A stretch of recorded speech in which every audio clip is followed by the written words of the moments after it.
Baru-baru ini dunia maya kita dihiasi pemberitaan tentang penangkapan Bupati Kepulauan Meranti, yaitu Bapak Muhammad Adil, yang terkena OTT Komisi Pemberantasan Korupsi Indonesia. Kenapa ini menjadi heboh? Sesungguhnya OTT ini adalah suatu peristiwa yang biasa dan sudah lazim dilakukan oleh KPK. Akan tetapi berita ini menjadi heboh. Kita masih ingat beberapa waktu yang lalu, begitu kerasnya Muhammad Adil menyuarakan bagaimana sebetulnya anti diskriminasi itu, bagaimana pemerataan pembangunan itu, sehingga dia berteriak-teriak bahwa pemerintah pusat tidak memperdulikan kemiskinan yang ada di Kepulauan Meranti. Nah, poinnya adalah yang mau kita tangkap dari peristiwa sebelumnya, yang ketika kita kaitkan dengan OTT yang dilakukan terhadap Bupati Kepulauan Meranti tersebut, ini mengingatkan kita bahwa negara kita memang betul-betul negara demokrasi. Tetapi ingat, setelah kita mengemukakan pendapat yang bisa mengganggu ketentraman, yang bisa mengganggu kenyamanan mereka, yang dianggap bisa menghambat mereka untuk melakukan sesuatu perbuatan-perbuatan jahat itu, maka mereka tidak akan tinggal diam. Mereka akan mencari cara bagaimana membungkam kita. Hal yang paling mudah untuk dilakukan mereka untuk membungkam kita adalah dengan cara mempidanakan kita. Ingat, dengan hukum pidanalah kita bisa dibungkam.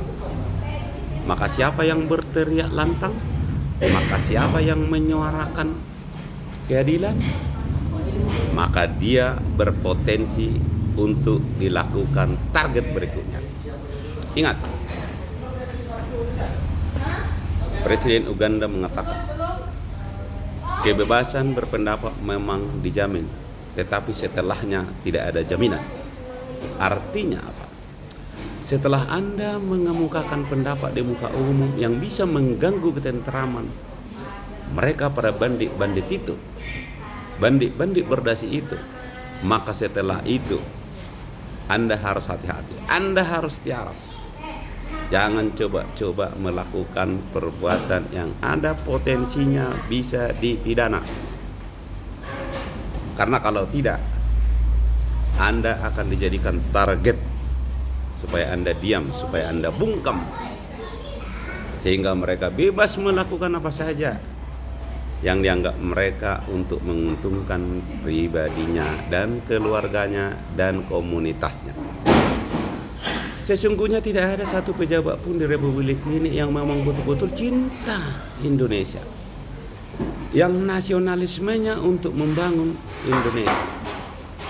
Tetapi mereka mengambil momentum kesempatan untuk menjabat itu tidak lain hanya untuk memperkaya diri dan keluarganya. Ingat, negara kita negara demokrasi dengan berajaskan Undang-Undang Dasar dan Pancasila yang mencirikan negara kita sebagai negara hukum. Maka hukumlah yang dijadikan sebagai alat untuk membungkam Anda. Maka hukumlah yang dijadikan sebagai alat preman untuk menghabisi siapa saja yang berseberangan dengan mereka. Hati-hati, Muhammad Adil, Bupati Meranti, saya berempati kepada Anda. Saya kasihan. Karena kalau kita bahas misalnya mengenai komisi atau komitmen fee 10% dari APBD, khususnya pengadaan barang dan jasa itu bukan lagi rahasia.